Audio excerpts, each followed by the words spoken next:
So we need to think out of the box, which Dr. Kaplan has been doing for years, as many others ought to be doing that we're trying to do, and we come up with this paradigm. So we're talking about traumatic brain injury. Traumatic brain injury does not necessarily require loss of consciousness. It's very common. You can be in a car accident, just a fender bender, and your head just moves, jerks. That could be traumatic brain injury. It may not be enough to cause significant problems, but it might in the individual who's had other injuries or has other conditions to which Dr. Kaplan alluded as well. The folks who are at particular risk are the military, motor vehicle accidents, contact sports. And most diagnostic evaluations are normal. The clinical exam is normal. MRI, CT scans are usually normal. And when in the acute setting, it can manifest as a headache, slight confusion, and possible dizziness. But weeks later, you can begin having chronic headaches, cognitive difficulty, thinking, memory, attention deficits, mood swings, PTSD or not PTSD, but people coming back from Afghanistan and Iraq have tremendous very often adjustment issues coming back to family, very often because of this. There was a study done by Harch in 2011 using this treatment paradigm showing significant improvement in cognitive testing and quality of life measures using low, mild pressure hyperbarics. And he used this SPECT scanning, and you see these moth-eaten areas here. This was before the treatment. This is after the treatment. It's all been filled in. That's the plasticity of the brain. That's been improved by hyperbarics. We're involved in a study that is a multi-center trial. Dr. Cornish, who wave your hand up here, she's my partner, and I are involved in a multi-center trial using hyperbarics called EMBER, National Brain Injury Rescue Rehabilitation. The entrance criteria are for traumatic brain injury and or post-traumatic stress disorder. And in this study, the preliminary findings of 33 soldiers using this ANAM, or Automatic Neuropsych Assessment Metric, was able to show striking results with this intervention. And it's a busy graph, but let me try to piece it through to you. There are 6 sections, 6 blocks, and within each block there is a pre-deployment, there is a post-injury, there is a post-40 treatment, and post another 40 or 80 treatments of hyperbarics, so that you can see where the person's functional capacity was before they were injured, after 40 treatments of hyperbarics, and then 80 treatments. You can see, for example, that in this setting, procedural reaction time, sample reaction time, in this setting, there was significant deterioration in reaction time, but the 40 treatments was better than pre-deployment, let alone 80 treatments, which was double pre-deployment, double his normal. Pretty incredible. And that there were no complications or adverse events. Every patient improved, was durable. Earlier you treat, the better, and the more severe, you need more. Post-traumatic stress disorder, Dr. Kaplan alluded to the fact that there's inflammation, and in fact this is a study in 2004 that showed a marker of inflammation in women in relation to PTSD. So if you think about the HBOT has the capacity to act as an anti-inflammatory, that is presumably one of the mechanisms by which this helps. And in fact, this LSU pilot, a small study, again through Dr. Harch, showed a 30% reduction compared to cognitive therapy, which was 14% reduction in PTSD. The chronic post-stroke state, Dr. Efrati from Israel published this earlier this year, taking folks as far out as 36 months from stroke.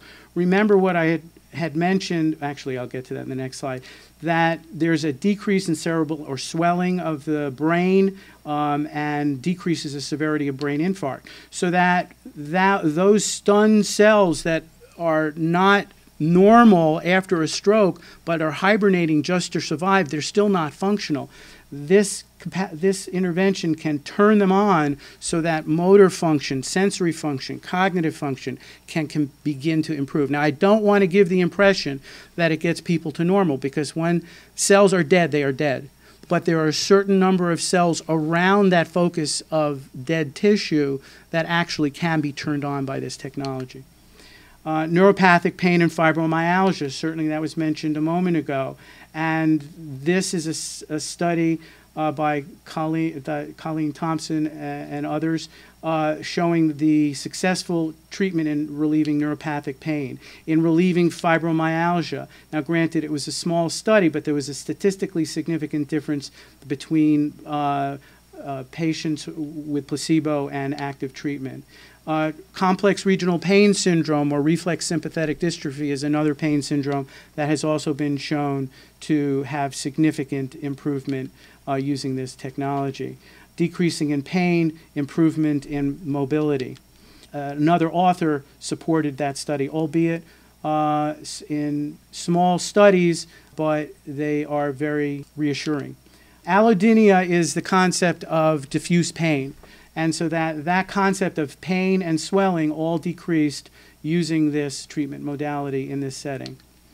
And then another study showing improving peripheral nerve regeneration. Cognitive impairment in a rat study showing improved spatial learning and memory, and in humans, improving neuropsych function after chronic brain injury. Multiple sclerosis. The literature is mixed, as is often the case in a controversial area. But Dr. Philip James, who is arguably one of the world's experts in the field, feels that this technology has the capacity to significantly reduce the rate of deterioration in multiple sclerosis. And there are other authors who support that. Cerebral palsy, reduction of spasticity, children after following hyperbaric treatment. Moving into the next category in miscellaneous, in fatigue, there was actually a study, again, albeit a small group of people, using chronic fatigue syndrome, whereby there were statistically significant improvements on all of the parameters and metrics that were used in terms of quality of life scores. Gastrointestinal inflammation, again, this is an anti-inflammatory process. So severe ulcerative colitis, in Crohn's disease, this has the potential capacity to help. In orthopedics, radionecrosis is the phenomenon when people get radiation for a tumor, for example, and there's destruction of bone. This technology has the potential to reverse some of that abnormality. Bisphosphonate-induced osteonecrosis, it's certain medications are used in cancer by intravenous that can also cause the metabolism of bone to be abnormal and to start breaking down, and this technology has the potential to reverse that.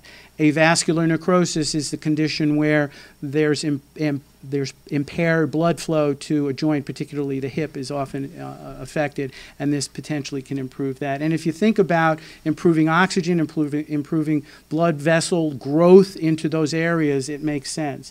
Soft tissue injury, there was a study done in soccer players in England where there was a one-third the recovery in the folks who were treated with hyperbaric compared to standard treatment. Urologic conditions, interstitial cystitis is a condition of very significant bladder pain, frequency, urgency, and there are a number of studies that have shown that, again, this is an inflammatory process, that this condition can be significantly improved with hyperbarics. And providing a durable relief in the management also of radiation-induced bladder inflammation. Toxic mold exposure, again, Dr. Kaplan alluded to this as one of the triggers in his paradigm. This was a small study, 15 adults, but in this study it was shown that attention, reaction, consistency were all improved in folks who received hyperbaric oxygen treatment. And then Lyme disease, which I had mentioned is a personal interest of mine, in the study to which I alluded very early on, I took 209 patients who fulfilled international case definition of Lyme disease, of chronic fatigue syndrome, including negative blood tests for Lyme disease, and looked for alternative markers and then treated them with antibiotics. And 62% of the individuals here it is. 62% of those treated had a statistically significant improvement, consistent from my standpoint as promoting the concept that many of these folks with chronic fatigue syndrome actually had blood test negative Lyme disease. And so that how can Lyme disease be impacted by what the concepts are to which we've already alluded? Well, I already mentioned that chronic fatigue syndrome was shown. Well, I suspect a certain proportion of these folks actually had Lyme disease. In 97, Dr. Whitehouse and others showed the presence of enzyme activity of the organism responsible for Lyme disease that was important in controlling the oxygen environment of the organism. And Dr. Fife in 98 actually took 79 subjects and showed a statistically significant improvement in quality of life measures. Another study showing a case study of a 14-year-old boy who had severe crippling inflammatory arthritis, all of which appeared to disappear within a couple of weeks of therapy. And so that, again, the anti-inflammatory components, and there are probably other mechanisms that I'd mentioned earlier. So that what I've tried to do here is to show that hyperbarics can impact on a number of factors directly on Lyme, both in terms of the anti-infective component, indirectly improving immune function, improving the function and effect of antibiotics, but the supportive role of many of the downstream effects that Lyme disease can cause, including fatigue and pain and mood and cognition and overall quality of life. And so that my recommendation coming out of our work over the last 3 years, actually I need to make a comment before I go into this, and that is that the pressures that we provide, remember as I'd mentioned, 1 ATA is sea level, 2 ATA is 33 feet, 3 ATA is 66 feet below sea level. The deeper you go, the more concentrated the oxygen. Deeper isn't necessarily better. And what we're finding is that for the neurologic conditions, you only want to go to mild pressures, to 1.5, 2.0 ATA, or the equivalent of 18 to 33 feet below sea level, so that in that setting, it can help support the nervous system, the pain, the cognition, the quality of the energy. It may help with detox support, which is an important component in many of these folks. However, if you are concerned about wanting to augment actual going after the underlying infectious process itself, then I feel that going deeper to augment the effects of the antibiotics to act as the anti-inflammatory is more worthwhile. And so that there are a number of indications. This is expensive technology. It's not affordable by everybody. It's not appropriate for everybody. But there are some conditions that I think may be of particular import to seriously consider, particularly when pain is out of control, when you've got instability of the nervous system that is just not adequately being managed through other modalities, or that there's residual neurologic deficit after appropriately directed antibiotics. There are some people who have a Herxheimer response, which is a hyperimmune response when antibiotics are introduced and there's an increased flare of symptoms. This potentially can quiet that down.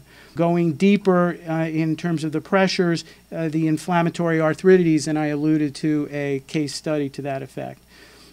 So that individuals who plateau after other aggressive management may be candidates for this. Frequent relapses, special cases for someone, I want to get pregnant, and do whatever you can. This may be a consideration. It's not the end-all be-all, but it's those people who have special cases. I really want to go to college, do whatever you can. And so it's something to consider under those circumstances. And this is a testimonial case. After seeing a string of doctors in Chicago, the last comment from his primary doctor, "We may never know what is wrong. Our son was in great physical distress. You set up a comprehensive medical plan that addresses Lyme and co-infections. Then you prescribed HBOT, transforming our entire family from whose future looked destroyed to a family that now holds future full of good health and happiness." And that's our goal. The sky is the limit. Thank you.